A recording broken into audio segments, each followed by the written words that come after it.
Hello guys, welcome to my YouTube channel. मैं tuition by Rastogi sir. आज हम lecture ले रहे हैं चैप्टर कंस्ट्रक्शन का, क्लास 10th का। ठीक है, तो हम चैप्टर पे चलने से पहले अगर आपने मेरे चैनल को सब्सक्राइब नहीं किया है तो प्लीज़ चैनल को सब्सक्राइब कर दीजिए, बेल आइकन को दबा दीजिए जिससे कि आपके पास मेरे हर वीडियो की नोटिफिकेशन आ जाए। ठीक है, अब हम चलते हैं चैप्टर के फर्स्ट क्वेश्चन पे।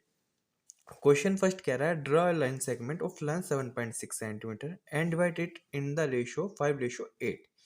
ठीक है, क्या करना है, एक मेरे को लेंथ दी हुई है, मेरे को ट्रायंगल या कुछ भी बनाना है, उसकी में मेरे को रेशियो गिवन है 5:8 में, मेरे को वो पार्ट डिवाइड करने हैं। देखो, उस सबसे पहले शुरू करने से पहले सबसे पहले आप क्या करेंगे, 7.6 सेंटीमीटर की आपको लेंथ दी हुई है, 7.6 सेंटीमीटर की आप एक लेंथ से आप स्केल से मेजर करके एक लाइन बना देंगे। 7.6 सेंटीमीटर की आपको लाइन बनानी है सबसे पहले। तो मैंने क्या किया, पहले 7.6 सेंटीमीटर की एक लाइन बना रहा हूँ मैं।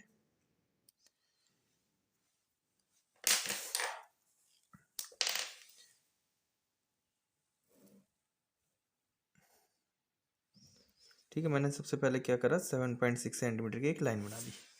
नाम इसको दे दो ए बी, या जो आपकी इच्छा हो वो नाम रख सकते हैं। आपने कितने की बना ली, 7.6 सेंटीमीटर की बना ली। ठीक है, अब इसके बनाने के बाद आपको जो रेशियो गिवन है, कितने रेशियो गिवन, 5:8। जो आपको रेशियो गिवन है, लाइन सेगमेंट में क्या करना है, इन दोनों को ऐड कर देना। 5 + 8 कितने पार्ट हो गए, 13। तो हमारे जो ये लाइन है, इससे एक एक्यूट एंगल के बेस पे एक हमें लाइन बनानी है। एक्यूट एंगल का, उसका बीच में एक्यूट एंगल होना चाहिए। ठीक है, एक्यूट एंगल कितना होता है, 90 डिग्री से कम होता है। तो ये 90 डिग्री से कोई भी एंगल पे आप एक लाइन ड्रॉ कर दीजिए। जितनी आपकी इच्छा हो उतनी आप उस पर लाइन ड्रॉ कर दीजिए। ठीक है, मैंने जैसे ये लाइन ड्रॉ कर दी है, ठीक है, इसे थोड़ी सी और बढ़ा लेते हैं हम। ये थोड़ी मैंने लेंथ को और बढ़ा ली है लाइन को। ठीक है, फिर उसे क्या करना है, मेरी ये जो लाइन है इसे मेरे को 13 पार्ट में डिवाइड करना है, क्योंकि रेशियो मेरे को 5:8 गिवन था। तो मैं इसको पहले पहले 13 पार्ट में डिवाइड कर लूंगा। तो इसे डिवाइड करने से पहले आप कहाँ से डिवाइड करोगे, ए पॉइंट से डिवाइड करते हुए आओगे। कितनी, जितनी भी आपकी लेंथ लेना चाहो आप उतनी ले सकते हैं। ठीक है, मैंने अब बेसिक जितनी ली है मैंने ऐसे ले ली। पहले एक पॉइंट पे रख दिया, दूसरा पॉइंट, तीसरा, चौथा, पांचवा, छठा, सातवां, 8, 9, 10, 11, 12, 13। ठीक है, ये मेरे 13 पॉइंट आ गए हैं। मैं इस लाइन को थोड़ा सा और बढ़ा दूंगा। पहले मैंने इस लाइन को थोड़ा सा और बढ़ा दिया, ये बढ़ गया। जो आपका लास्ट पॉइंट आया हो, जो भी डिनोमिनेटर का पॉइंट होता है लास्ट वाला, उसको हमेशा इस पॉइंट से मिला दिया करो। किस पॉइंट से, बी पॉइंट से, जो लास्ट वाला पॉइंट होता है। तो 13 पॉइंट ये वाला है, तो मैं इसको किससे मिला दूंगा, बी पॉइंट से मिला दूंगा। ये मैंने मिला दिया। इसका लेबलिंग कर लो, नाम दे दो इसको। ये ए हो गया, ये A1 मान लो, A2 मान लो, A3 इसे मान लो, A4 मान लो, A5, A6, A7, A8, A9, A10, A11, A12, A13। जो आपका लास्ट पॉइंट आया A13, उसको मैंने बी पॉइंट से मिला दिया। ठीक है, इतना सबको समझ आ गया होगा। अब आती है बात कि हमें जो लाइन है 5:8, हमारे इस ट्रायंगल को हमें 5:8 में तोड़ना है। ठीक है, मेरे को पता है A5 पे 5 रेशियो होंगे। देखो 1 2 3 4 5 रेशियो तो यहाँ पे आ रहे हैं, 8 रेशियो ये है। ठीक है, मेरे को A5 से एक पैरेलल लाइन ड्रॉ करनी जो कि BA13 की जैसी हो। अब मैं सोचूंगा कि यहाँ पे हो, मेरे को टिल्ट हो जाएगा बार बार। तो मेरे को उस लाइन को बनाने के लिए सबसे सिंपल क्या चीज करनी है, आपने एक कंपास से एक कोई भी पॉइंट A13 पे रख के एक आर्क लगा दो। ये आर्क लगा दिया आपने, जितने भी आर्क लगाया उतने ही आर्क A5 पे रख के आपको एक आर्क लगाना है। इस टाइप से लगा दिया। फिर क्या करो, जो आपने आर्क लगाया उसको मेजर करो जितना। देखो ये मेरा बराबर है इस आर्क पे। देखो पहले तो ये आर्क पहले यहाँ से मेजर दोबारा लगाओ। A13 में मैंने रख के ये आर्क लगाया था, ये आर्क लगाया जो आपको A5 पे रख के मैंने ये आर्क लगाया था, इसको नीचे से मिला दो, जिस नीचे वाले पॉइंट से मिला दो। फिर क्या करो, जो आर्क का डिस्टेंस था उसको मेजर कर लो। आर्क का डिस्टेंस इतना था, जितना भी आपका आर्क का डिस्टेंस है उसको एंड पॉइंट पे रख के आर्क लगा दो। ये मेरा आर्क का पॉइंट लग गया।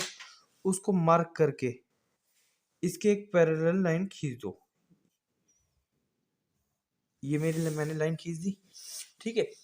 जो भी पैरेलल, अब वो खींचेगी कैसे देखो। पहले मैंने क्या किया, A13 पे बैठ के मैंने एक आर्क लगाया। एक आर्क जो भी कहीं भी लगा दो, चाहे यहाँ पे लगा दो, चाहे इससे आगे भी लगा सकता है, मैं जितनी मेरे की इच्छा है मैंने उतना आर्क ले लिया। फिर A5, क्योंकि मेरे को 5:8 में तोड़ना था तो 5 पे बैठना पड़ेगा। मैं A5 पे बैठ गया क्योंकि 5 ऊपर हो गए। A5 पे बैठ के मैंने एक आर्क लगा दिया, जितनी डिस्टेंस का ये लगाया इतनी डिस्टेंस का ये वाला था, ठीक है। दोनों आर्क बराबर है। फिर मैंने क्या किया, इस आर्क की डिस्टेंस मेजर कर ली, जो बीच का आर्क है यहाँ से लेके यहाँ तक मैंने इसकी डिस्टेंस मेजर कर ली। मेजर करके मैं A3 पे, जहाँ पे ये आर्क का नीचे पॉइंट है, यहाँ पे बैठ के मैंने आर्क लगा दिया। जहाँ पे भी कट कर रहा है A5 से मैंने उसको मतलब पैरेलल लाइन खींच दी। किसके पैरेलल, BA3 की, ठीक है। अब आप इस लाइन को मेजर करो पहले, कितनी आपको लाइन आ रही है। ये देखो, ये अप्रोक्स 2.9 के अप्रोक्स ये आपकी लाइन आ रही है। और इस यहाँ से इस पॉइंट से भी मेजर करो, ये अप्रोक्स आ रही है 4.8 के अप्रोक्स आ रही है, 4.8 को अप्रोक्स आ रही है, ठीक है। ये 2.9 आ रही है अप्रोक्स, ये 4.8 आ रही है। ये हमारे रेशो हो गया 5:8। अब इसका नामकरण कर दो। नामकरण तो हम करते हैं ना सबसे ज्यादा। इसका नाम A हो गया, इसका B हो गया, इसका नाम दे दो C। ये A5 आपका है ही है, ये A13 है आपका है ही है, गिवन है, ठीक है। मतलब इसे हमने मान लिया, ये 5:8 आ गया, ठीक है। तो ये हमारा एक ट्रायंगल फॉर्म हो गया, ठीक है। ये हमारे पैरेलल लाइन जो बनानी थी हमने वो बना ली। अब इसका हमें जस्टिफिकेशन देना कि ये हमारा, ये हमने बना तो लिया, ये हमारा सही भी है या गलत है, ठीक है। अब जस्टिफाई करने के लिए हम क्या करेंगे, अब देखो, हमने बीपीटी थ्योरम पढ़ी है, बेसिक कौन सी प्रोपोर्शनैलिटी थ्योरम होती है ना, बीपीटी। तो अब हमें इसके जस्टिफिकेशन देना है कि देखो, सबसे पहली बात, जस्टिफिकेशन क्वेश्चन में आती नहीं है। अगर आती है तो जस्टिफाई कर दो, वैसे ज़्यादा नॉर्मली आती नहीं है, क्योंकि आप यही बेसिक है। अगर ये आपने सही बना दिया, टीचर नहीं देखते हैं, ठीक है। पहले तो इसके स्टेप लिखने होंगे आपको, जस्टिफिकेशन इसके बाद बताऊंगा। पहले स्टेप क्या क्या है, हमने क्या क्या फॉलो करें। तो सबसे पहले स्टेप देखो, स्टेप जो भी लिखोगे आप अपने बिहार पे लिखना, कोई से भी जो पॉइंट आप बना रहे हो। देखो, सबसे पहले मैंने क्या किया, ड्रॉ लाइन सेगमेंट। सबसे पहले मैंने एक लाइन सेगमेंट बनाई, ड्रॉ अ लाइन सेगमेंट। मैंने सबसे पहले क्या बनाया, लाइन सेगमेंट बनाई। उसका क्या नाम दिया मैंने, AB। कितने सेंटीमीटर की है, 7.6 सेंटीमीटर की मैंने पहले एक ड्रॉ लाइन सेगमेंट किया। फिर मैंने क्या करा, ये हो गया, पहली लाइन बना ली। फिर उसके बाद मैंने एक रे बनाई थी। फिर क्या लिखोगे, ड्रा अ रे और लाइन एट पॉइंट A। मैंने क्या किया, A पॉइंट से एक रे लाइन, ए मैंने रे पे, A पॉइंट पे एक रे बना दी, एक लाइन खींच दी, ठीक है। फिर थर्ड पोर्शन में क्या लिखोगे, डिवाइड दिस रे इनटू 13 पार्ट्स। मैंने क्या किया, फिर जो ए रे आई थी मैंने उसको कितने पार्ट में डिवाइड कर दिया, A13 पार्ट्स में। फोर्थ में लिख दो, name all points A1 A2 and so on A13 तक आपने लेबलिंग कर दी, ठीक है।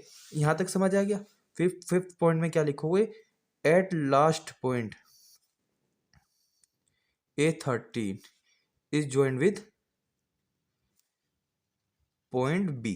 मैंने क्या करा, जो आपका A13 पॉइंट होगा उसे B से ज्वाइन कर दो, या याद रखना इसे यहाँ पे लिख लो, because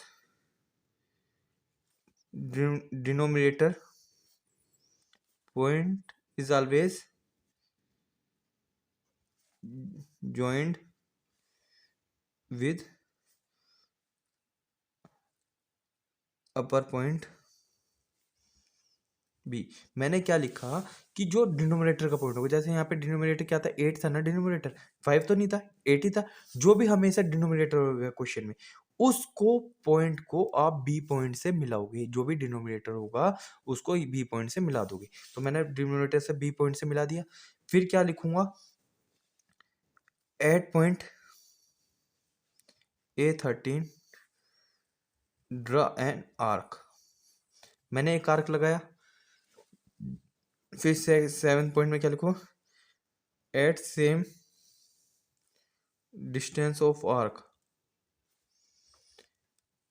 make an arc at point A5 पे बैठ के मैंने एक आर्क लगा दिया, A5 पे लगा दिया। फिर 8 पॉइंट क्या है, then measure this distance arc, मतलब कौन सी distance, arc distance, then cut this arc with that point that distance. फिर मैंने क्या किया, देखो मैंने बताया था, मैंने A13 पे बैठ के एक आर्क लगाया, A13 पे लगाया तो फिर मैं A5 पे बैठ के एक आर्क वही सेम लगाया। फिर मैंने क्या करा, इस आर्क की डिस्टेंस नापी, डिस्टेंस नापे, यहाँ पे बैठ के मैंने आर्क को कट कर दिया। तो फिर क्या करा, मैंने एक पैरेलल लाइन बना दी। तो 9th पॉइंट क्या हुआ, then 8 point then join with A5। जो पॉइंट आया उसे A5 से आपने ज्वाइन कर दिया। मैंने ज्वाइन कर दिया तो ये आपकी लाइन बन गई A5C। ठीक है, ये आपकी लाइन बन गई। यहाँ तक ही आपका क्वेश्चन होगा। अगर जस्टिफिकेशन पूछता है तो उसका जस्टिफिकेशन भी आप दे सकते हैं। ठीक है, अब आता है जस्टिफिकेशन। ठीक है, तो मैं जस्टिफिकेशन यहाँ पे कर रहा हूँ, जस्टिफिकेशन। देखो जस्टिफिकेशन में क्या है, आपने ये देखा, जो आपकी ये वाली लाइन है इसे आपने किस चीज में डिवाइड करी, A5। पहले तो ये देखो पॉइंट कौन सा, ये पूरा कौन सा ट्रायंगल है, ABC AB A13 है ना, AB A13 है, इन ट्रायंगल AB A13 में ये देखो, ये वाली लाइन प्लस ये वाली लाइन किसके इक्वल होगी, ये वाली लाइन किसके इक्वल होगी, इस वाली, इन दोनों के इक्वल होगी ना। ये वाली लाइन दोनों के इक्वल होगी। देखो कैसे होगी।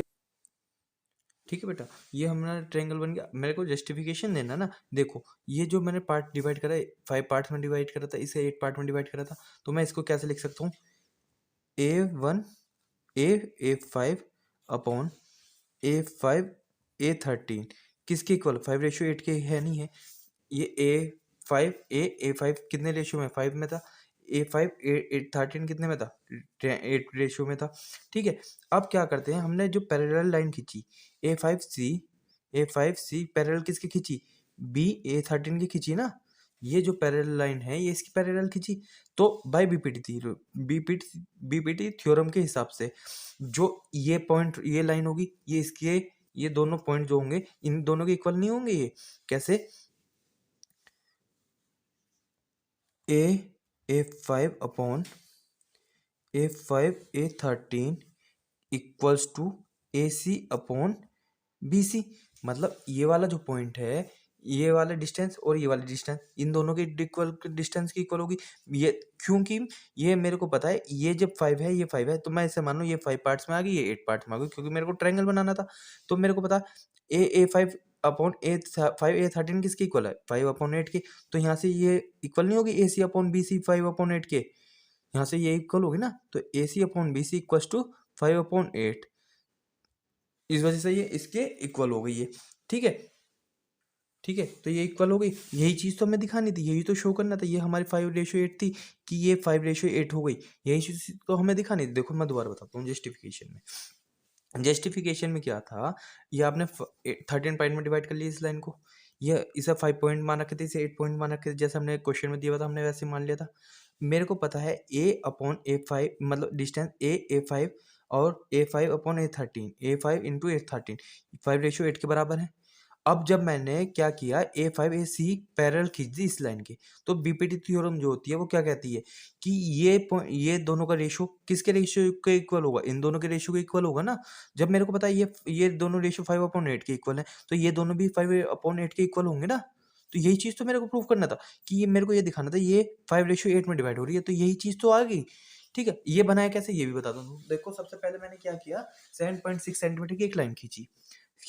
फिर उसके बाद क्या करा, जो आपको रेशियो गिवन है 5:8, उसे लाइन सेगमेंट क्या होगा, इन दोनों रेशियो को ऐड कर देते हैं। 5:8 13 हो गए, तो मैंने इस लाइन को एक एक्यूट एंगल होता है जो 90 डिग्री से कम होता है, उस एक्यूट एंगल में मैंने इस लाइन को 13 पार्ट में इक्वल डिवाइड कर दिया। जितना डिस्टेंस होगा एक पॉइंट का वो ही सारी में चलेगा, ठीक है, 13 पार्ट में डिवाइड कर दिया। फिर हमें इसे याद रखना, जो डिनोमिनेटर का पॉइंट होता है, जैसा 5:8 था, तो 8 का जो लास्ट पॉइंट होगा उसको कनेक्ट करेंगे हम ऊपर के बी पॉइंट से, ठीक है, कनेक्ट कर दिया। उसके बाद अब हमें पैरेलल लाइन खींचनी। पैरेलल लाइन कैसे खींचेंगे, हम A13 पे बैठे एक कितने भी डिस्टेंस का हमने आर्क लगाया, यहाँ से A13 पे बैठ के एक आर्क लगा दिया। जितना आर्क मैंने यहाँ से लगाया वहीं आर्क A5 पे बैठ के मैंने एक आर्क लगा दिया। फिर मैं क्या करूँगा, इस आर्क का मेजर करा कंपास की हेल्प से, और जहाँ ये पॉइंट पे टच करा उस पॉइंट पे बैठ के मैंने ऊपर आर्क लगा दिया। फिर A5 से मैंने इसके पैरेलल एक लाइन खींच दी, उसको पॉइंट मैंने बोल दिया C, ठीक है। ये सब चीज़ हो गई। फिर मैंने इसके बारे में मैंने पूरी रामायण लिख दी, वो लिख दी। उसके बाद जस्टिफिकेशन आता है। जस्टिफिकेशन में मैंने बोला A5 जो होगा और A5 A13 जो रेशो 5:8 का है, क्योंकि ये 5 पार्ट्स में, ये 8 पार्ट में है, तो ये है मेरे को बीपीटी थ्योरम क्या कहती है, ये दोनों का रेशो इक्वल होगा इन दोनों के रेशो का। जब मेरे को पता है ये दोनों का रेशो 5/8 है, जब तो ये इक्वल है इन दोनों के, तो क्या ये दोनों इक्वल नहीं होंगे 5:8 के? यही तो प्रूफ करना है, ये प्रूफ हो गया। तो आपको 5-6 नंबर यहाँ से आपको मिल जाएंगे इस वाले क्वेश्चन में, बहुत सिंपल क्वेश्चन है, ठीक है। Thank you so much. मैं नेक्स्ट वीडियो में नेक्स्ट क्वेश्चन दूंगा, ठीक है। वीडियो को एंड करने से पहले अगर मेरे चैनल को सब्सक्राइब नहीं किया तो प्लीज़ चैनल को सब्सक्राइब कर दीजिए और शेयर करिए और लाइक करिए मेरी वीडियोस को ज़्यादा से ज़्यादा। Thank you so much.